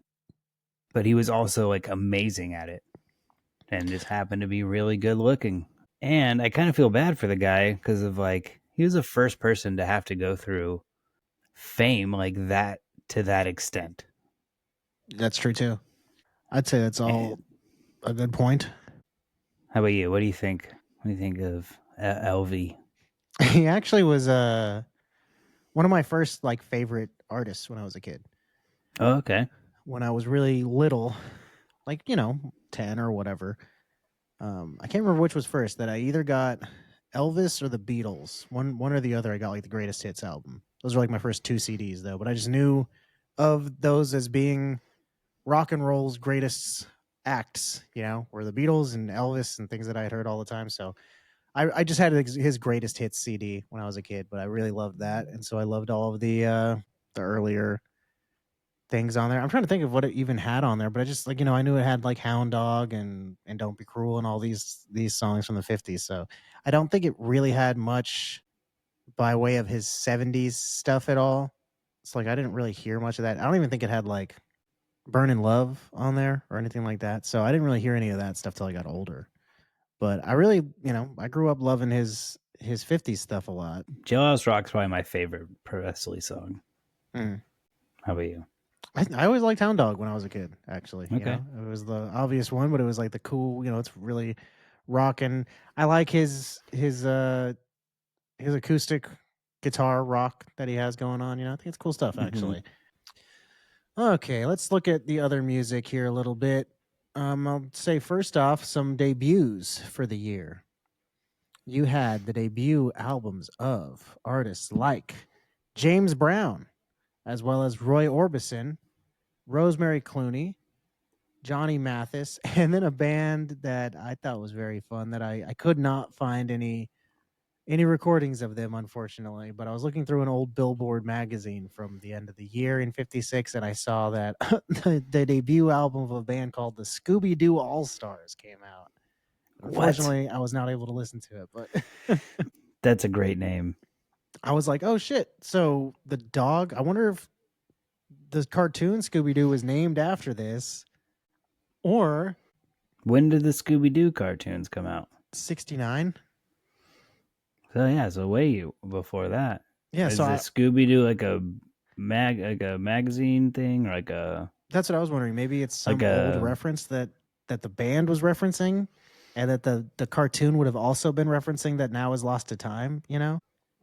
deep Yeah, stuff, bro. Weird. Yeah, I just thought that was funny. The Scooby Doo All Stars. Unfortunately, they're not able to be listened to today that easily. I did find one of their vinyl records for sale. It was like $5. I thought about buying it, but I didn't. Dang, you should have bought it. That would have been sweet. But James Brown, Roy Orbison, a couple cool things in there. James Brown was talking about doing things that other people weren't doing. Yeah. That guy was getting it. He's more rock and roll than Elvis Presley. Yeah. You know? Yeah, I think so, actually. It really was just that Elvis came on the scene, and like I said, there probably was an element of the powers that be deciding, oh, this is what we're going with, is this guy, Yeah. because we talked about 1954 before, and we've mentioned Bill Haley and his Comets. I think that those guys are kind of like the fathers of rock and roll that don't really get as much due as they deserve. But like I mentioned before, there was that movie that came out that had the Platters in it. That was it Rocking Around the Clock or something like that? Yeah. That was based on the Comets and their music and stuff. So like rock and roll was becoming a thing. It was popular with the kids. It just had not been like fully embraced by the marketing departments and stuff yet, Yeah. We always talk about how the stuff out of the top 100 is usually more interesting. Fats Domino's, Blueberry Hill, love that song. Long Tall Sally by Little Richard. Like there's a couple that are well known, but mostly the top 50 on this list. I Put a Spell on You by Screamin' Jay Hawkins. That song is super awesome. And Yeah. you forget how sick his delivery is until you go back and rehear it. Where he's, I put a spell on you. He like really is screaming on that song. And I was reading about that, and I guess up until this point, he had been an artist that just didn't really have any success. And then when he did this song, he really just like wailed on it for one of the takes because he sang normally most of the time, and then when he did it that way, it just blew up, and he just started singing like that all the time because he was like, people liked that a lot more than they liked me just singing like normal. Well, that's also rock and roll, man. You know what I mean? It People sure are doing is. it. That's true. Can't Hardly Stand It by Charlie Feathers. I like that song. It's a weird one. Oh, you know what? One of the ones that made the top 100 that I really liked, and both parts of it made it onto the top 100. I only put part one, but Dickie Goodman's "The Flying Saucer." Did you listen to that one where it's like a news Yes. broadcast? Yes, I did. That was pretty funny. Like I said, I liked both parts actually. I kind of think the second part was a little funnier than the first, but I thought the first was better, made more sense as like a news broadcast. But essentially, it's a fake news broadcast that then features clips of like popular songs of the day. They'll be like, "Sir, what would you do if the flying saucer came down and aliens came out?" It's all jump back in the alley, it's stuff like that. And it was really funny actually. And it's like, it's always so neat to comedy is so weird to see from old times like that, and you go like, damn, that level of comedy was the same, like them making a parody like that. Yeah. Yeah. All the rights and all that stuff probably were easier to get around. Yeah, doing stuff like that. It changed some stuff. Like when it came out and did really well, they were pretty upset by it. Like the people in charge of the record companies were like, "Oh, what the fuck? You can't do that." And so it kind of made them have to like change like, some laws around and things. The bad show, man.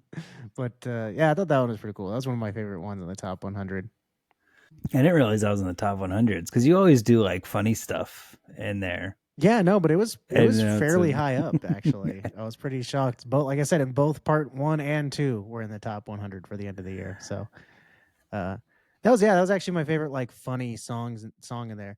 The other thing that I actually listened to the whole album, it looks like they've removed it from Spotify since I added it in the last week or two, or I guess a couple weeks for us now. But Spike Jonze had an album that it was like one of the first comedy albums. I put a song from it on the list. A lot of it was him talking about hi-fi and like, oh, this record demonstrates the glorious possibilities of hi-fi. And I did hear that song. Yeah, there was a lot of people that talked about high fidelity and how new and crazy and stuff it was. It was a couple years old at this point, but I guess it was still pretty, revolutionary in general. Like the recording style, high fidelity. What do you mean? Yeah, I think actually having speakers and record players that could reproduce hi-fi quality sound. Okay, that's what I thought. I just didn't know if that's what you were talking about. Yeah, and I guess Spike Jonze viewed it as a like commercialism sort of a thing to be like, oh, you have to go out and buy this new expensive stereo so you can get all of the crisp sounds that are available. And the song that I put on the list that's now gone was him being like, now you can hear every thing, whatever, just weird sound effects. Like a screw used to sound like this, now it sounds like this. And the fidelity of home listening equipment was on everybody's mind in 56. Last thing I'll say about music, and this is a good segue into our next topic, because on Broadway, a way to kind of watch music. You can listen to music, and how do you get the visual element? Well, you go to Broadway and you watch a play and see something like My Fair Lady that debuted on Broadway for the first time in 56. Very popular. I've never seen any iteration of My Fair Lady before. Have you? I feel like I have. Why am I like spacing out right now? I've seen the like little clips of it that they play during Wall-E. I think that's the movie. Yes. I have. Sorry, I had to look it up. Yes, I have seen that movie before. Well, you would have been... not in a long time, but I just remember like the premise. I don't remember like every bits and pieces of it. But I remember like the rain stays mainly in the plain. Yeah. Okay, yeah, that's what that's from. I was gonna say I know there was some kind of famous thing from it, but I couldn't remember what it Mm-hmm. was. Okay, well, you know what movie we both have seen? That's the number one movie in the country for the year Ooh, ooh, 1956. ooh, ooh. This came out on October 5th in 56, directed by Cecil B. DeMille, written for the screen by Enos Mackenzie, spelled with an ash at the beginning. I actually had to I learned what the name of that symbol is, where it's like an A and an E kind of mixed together, you Mm-hmm. know? That's called an ash symbol. So Enos Mackenzie, Jesse Lasky Jr. and Jack Garris, as well as Frederick M. Frank. All those people wrote the screenplay. This movie stars Charlton Heston, Yul Brynner, and Ann Baxter. The film we are talking about is called The Ten Commandments. Total budget of $13 million and a gross of $85,400,591. It's crazy. They spent like the most money on a movie ever, like for inflation, Oh, I still? guess. Yeah, like this is still considered the most money spent on a movie. That's what It's I read. I don't know if that's true. It's still the seventh highest grossing film of all time, adjusted for inflation. So Oh, still okay. paid off. Paid off. Yeah, for sure. I'll read you the synopsis here. This is from ParamountMovies.com. For sheer pageantry and spectacle, few motion pictures can claim to equal the splendor of Cecil B. DeMille's 1956 remake of his epic The Ten Commandments. Filmed in Egypt and the Sinai. I'm pretty sure I copied this directly. I'm just going to have to read it that way then. Filmed in Egypt and the Sinai, with one of the biggest sets ever constructed for a motion picture, this version tells the story of the life of Moses, once favored in the Pharaoh's household, who turned his back on the privileged life to lead his people to freedom. Alrighty, we've got an epic film. This is one of like Hollywood's greats. The epic film, Yeah. I mean, this is arguably. we've talked about a couple of them now that are like the same level of weight that actually I hadn't really seen any of these before. Like Spartacus and Ben Hur. Ben Uh, Hur, yeah, was the one that reminded me the most of this. Yeah, they all kind of like lead into each other too. Have you ever seen this before? I don't think so. I've seen. I want to say I've seen versions of this that I don't think was this, and I definitely, if I did, I definitely didn't sit through the entire thing as a child. Yeah. I think it could be one of those things that like maybe you see in bits and pieces, or you know, you've seen even if you watched an hour of it, like that's a long time to watch something, but it's not even like a substantial portion of this movie to have seen an hour of it, you know.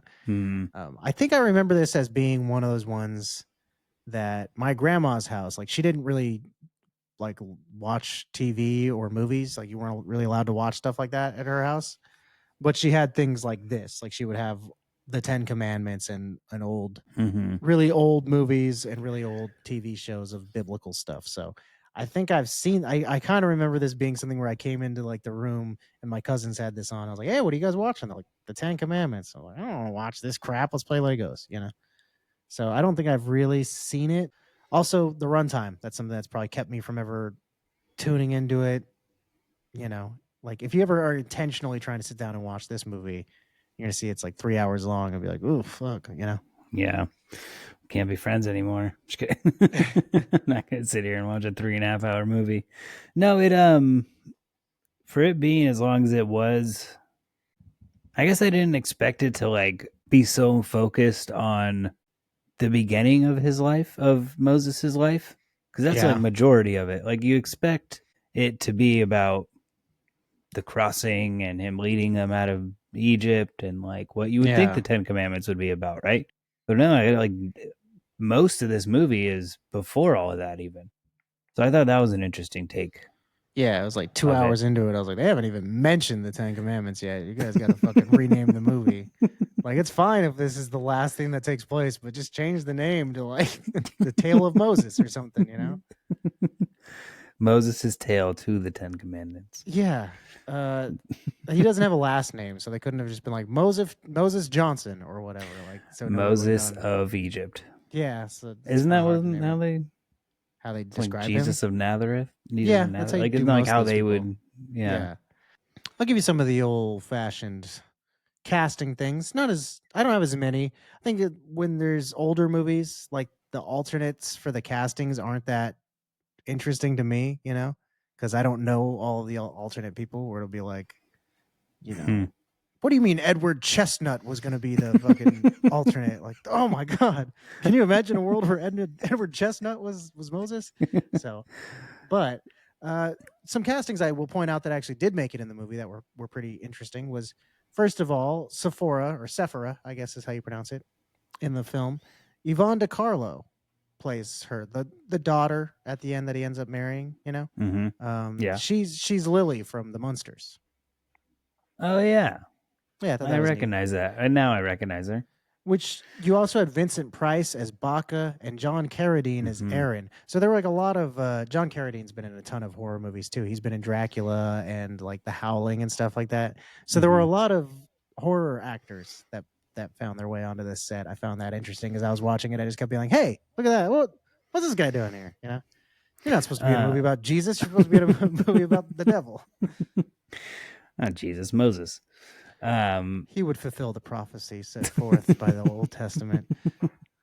The director said he picked Charlton Heston for his role of Moses because he bore a resemblance to Michelangelo's statue of Moses in Rome. And I was like, really? It's not because he's the biggest actor in the world right now? Like, you don't think that has anything to do with it? He just got done playing basically that guy in Ben-Hur. Yeah, exactly. Like, I had seen something from Heston saying like years later, he's like, I probably wouldn't be cast as either of those roles now because I'm not Jewish. You're like, yeah, that would be kind of a defining thing. You think there'd be a lot of people who'd be like, what the fuck, man? We just did this a minute ago with Ben-Hur. I was gonna play Moses. What the fuck?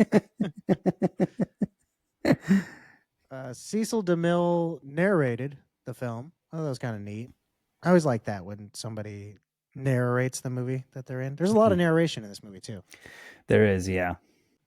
Charlton Heston's newborn son Fraser played the infant Moses. Well, that's cool. Yeah, I thought that was kind of neat. Audrey Hepburn was actually like slated for the role of Nefertiti, but she was essentially, it kind of came out, it shakes out to the fact that she was too flat chested for the role, essentially. Like there was some other lingo they used, and then it said like, that was just kind of how they told people in Hollywood that your boobs weren't big enough. When you could just flat out say it like that. I mean, that might be the case nowadays, but you can't say it. Yeah. There was a rumor that Fidel Castro is an extra in this film. Dude, there's a bunch of them, maybe. Yeah, right. There was like so many extras. I saw 2 different accounts. So I'm just going to say it was from 14,000 to 25,000 extras in this movie. Those are the 2 accounts that I got from different places. So who knows? But quite enough for Fidel Castro to sneak in there. Yeah. Someplace.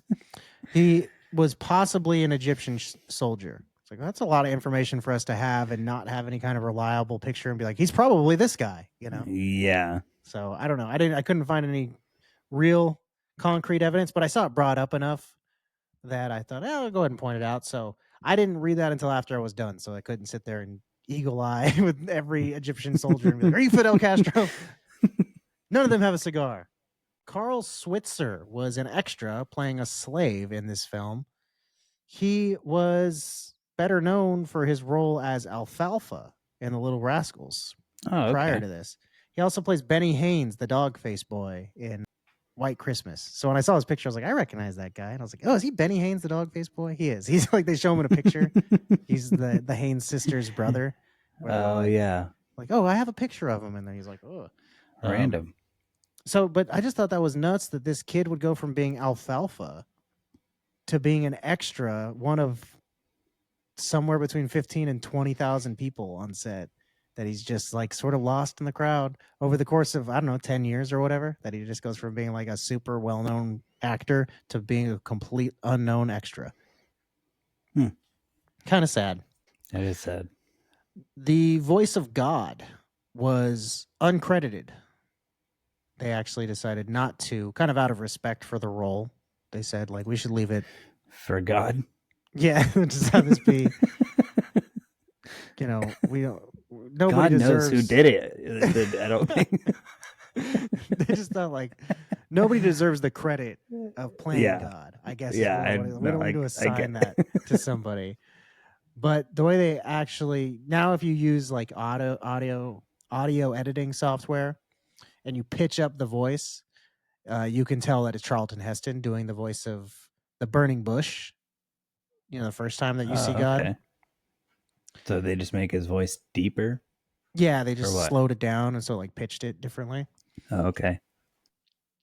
And DeMille's publicist Donald Hain claimed that he was the voice giving commandments. That'd be weird if the publicist was the one doing it towards the end. So we do know that it's Charlton Heston in the bush, but we don't know for sure who actually gave the commandments towards the end of the movie. Maybe it is. There wouldn't be like audio recognition of that guy's voice very much, probably. Yeah, exactly. Cecil DeMille did say that out of like reverence for the character, for lack of a better term, of God, they went with somebody who was just like a friend of his and a non-actor. They just like chose somebody who that's his only role would only ever be this voice of God. So we don't actually know who plays God, at least at the end of the film. It's kind of cool. Martha Scott plays Charlton Heston's mother in both this film and Ben-Hur. I see that now, but it's funny because she's not in a very big role, so you don't see it. Yeah, it's just a weird thing to bring back. Yeah. And she's also not very much older than him, which is a little noticeable, I think, in both movies, where it's like she's playing a younger version and they age her up later and stuff. So you see, it's kind of prominent that you like pay attention to her because they have old age makeup on her. You know what I mean? Yeah. Mm-hmm. The special effects in this movie were super cool. Yeah, that's probably one of the reasons why it's endured for so long. Well, I feel like special effects were like kind of at a ground level, like a flatline level for a long time. Yeah. And then they like shot up and got really good all of a sudden. So I feel like looking back at these and be like, wow, these are actually just as good as like the 70s special effects. Because I don't feel like they got any better, in 20 years. Like, obviously, the parting of the Red Sea is just so insane looking. And yeah, I mean, it rivals anything you would see for the next 40 years in movies up until digital effects came out. Like, there's never another parting of an ocean that looks as good as this one does until you just do it digitally. And like, they just had to get really inventive with it. Like, I looked up how they did the shot because at Universal Studios, they have like a river that you drive through where it like parts it. So I always assumed that's how they used something like that, but it turns out it's like a bunch of just trickery of photography and like them turning images of water being poured into a bucket and flipping that sideways and different things like that. But yeah, just neat all the different ways that they accomplished these things. They definitely poured a bunch of water in at the end because when all of the people like were getting got blasted by the water. Yeah, they kind of got fucked up. Yeah, they got hit pretty hard. To achieve the effect of the water like staying against the walls, they just filmed like buckets being filled and turned it sideways or something. But they did flood a bunch of actors and extras to get the last shot. And like DeMille was this director that was notorious for taking a billion takes of everything and being really a perfectionist. And like that, there's a couple stories of people getting really fed up because there's thousands of extras and they're all having to sit around wait for direction. And he's having them do it over and over again. But that was one scene where all the actors got out of the water afterwards and were like, I'm not doing that again. One time is all you get out of me. And he was like, that's fair. Okay. So they just shot that one once because it was that dangerous that he was like, all right, well, we're not racking that back up. Speaking of danger and DeMille, he actually had a heart attack. So he might have been kind of a slave driver a little bit on this film. But he had a heart attack himself after climbing 130 feet to check faulty camera equipment that was on top of a gate during like the end Exodus sequence as they're all leaving Egypt. He actually like climbed up super high up, and I don't know if it was the shock of being up that high or just the physical exertion of it or what, but he had a heart attack. And then he returned to work 2 days later. Like they told him, take it easy. And he was like, all right. And 2 days, like, no. 2 days later, he's back to work. One thing I thought was pretty wild was that the original trailer for this film was 10 minutes long. Well, it gives you an idea how long the movie is. Yeah, you're just sitting there like, damn, am I still watching this shit? It's like, just buckle up, pal. You think this is bad? We mentioned some of the special effects. One of the special effects things here, just the only one that I wrote down actually, is that the hail that comes down was popcorn that was painted white. So that way it showed up on... I was wondering, it didn't look very menacing when I saw. I was like, is this hail supposed to like kill people and stuff? This is like it's like snow versus hail. It's like clumps of snow. Like it's a movie, I guess. They would be shocked, I guess. They're from Egypt. They're not used to seeing this. But, yeah. My feet are cold. Ah, fuck. This is terrible. Everyone get inside for 2 minutes. Okay, it's gone. The other thing that I will point out as far as fun behind the scenes things is that the trumpeting when they're leaving Egypt, one of the trumpet blasts that goes off is actually reused in Star Wars Episode 6 by like Ewoks as they're celebrating. It's kind of cool. Yeah, if you look it up on YouTube, you can find a video of them being played side by side. It's pretty cool. Some nerds would make that video. Yeah, how weird. I wonder which way it was. Was somebody... I'm guessing somebody probably watched Ben-Hur and was like, wait a second. Go back 5 seconds. I know that trumpet blast. That's Ewok Celebration Blast 5. I would know that anywhere. Or if it was like some grandfather was watching Star Wars and then they get to the end and he was like, "What's that's from not Ben-Hur. That's from the 10 Commandments." I guess a lot of like research and stuff went into this to like try to make this as accurate as possible. But then I read that and was like, but they didn't focus a lot of like the stuff that you do hear about in the Bible. I don't know. Like I said, it was mostly about the before stuff. Yeah, I guess a lot of the stuff too that I'm thinking of, like one of the things that was sort of weird to me the whole time I was like, what is the relationship between everybody here? I'm like, is the Pharaoh, did he adopt Moses, or is that like his uncle or something? Because I think it's his like step brother. The other, who is it? That's the Pharaoh, young Pharaoh. Yeah, was it? Mm-hmm. Whoever the young Pharaoh is, Yul Brynner, whoever he plays. Yeah, I think that is his brother. But Nefertiri, that's the one that was like throwing me off, because I was like, well, that's should be everyone's sister, based on like how they're presenting it and things like that. So it took me a while. And I did eventually look up. They didn't explicitly name who she was, because like according to the way the story is presented and everything like that, she is the sister. They just didn't want to have it be incest in the plot lines. So they had to kind of be like, she's just some random princess or something like that. Mm. So there were some things like that like they don't say in the Bible like which pharaoh this happened under. So they just kind of picked a random pharaoh. Yeah, that makes sense. And so there were some factuality parts that they went after that were like sort of them just choosing things to do.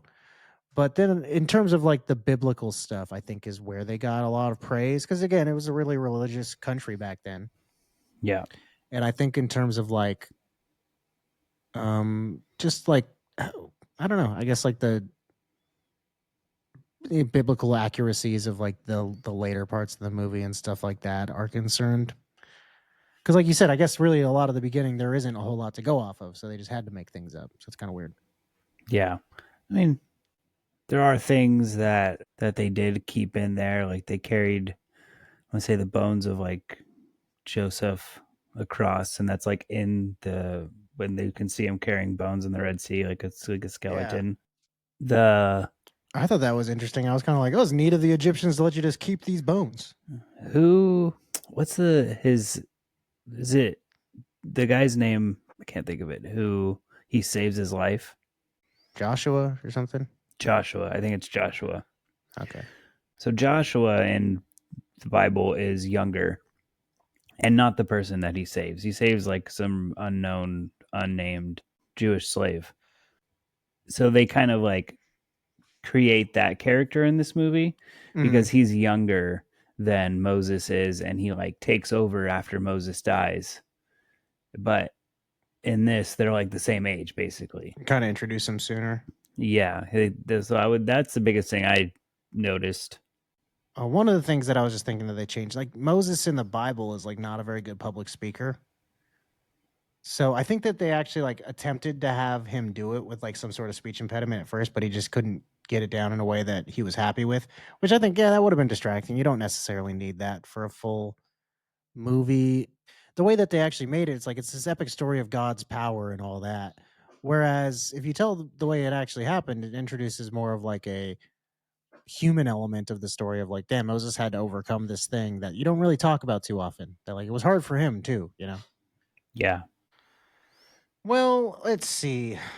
On a scale of 1,956 commandments, we'll keep it simple this week. Out of 1,956 commandments, where are you placing the 10 commandments?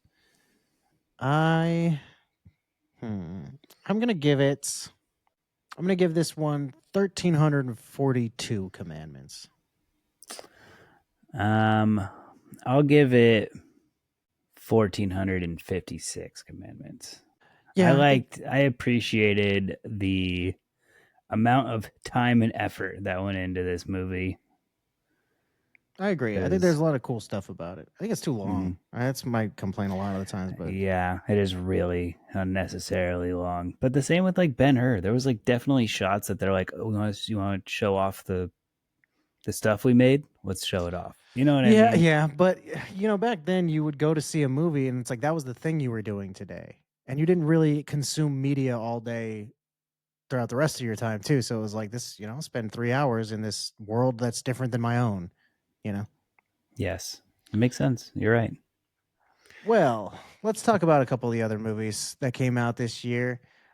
Two that were pretty similar vein and both also featured Yul Brynner. Like this was a Yul Brynner year, like insanely holding it down.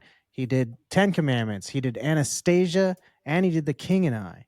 Like, those are all really, really well known classic movies that he came out with all three of them in the same year. He actually won the Academy Award for Best Actor for The King and I, for which he had won two Tonys on Broadway already for that same role. And the same year in 1956, he had his handprints immortalized in front of Grauman's Chinese Theater. So this was like, he was on top of the world this year. He was killing it. Kind of one of those actors that, all these movies that he's been in for. He's not really discussed among like legends of his time for some reason. Did you watch any movies from this year? What did you see? Anything? Yeah, I watched Moby Dick. Oh, I did too. That's what I watched. I watched Moby Dick. Oh, really? That's awesome that we watched the same movies. What did you think of it? Did you read the book before? I haven't ever read it. Have you? Okay. No, I didn't have any reference to this actually. Yeah, just kind of what I've gleaned over the years from pop culture, which is a fair amount, I think. I think I have a pretty good grasp on the story and stuff, but I thought that the special effects were pretty sick. I thought the whale looked really cool. Yeah, it did.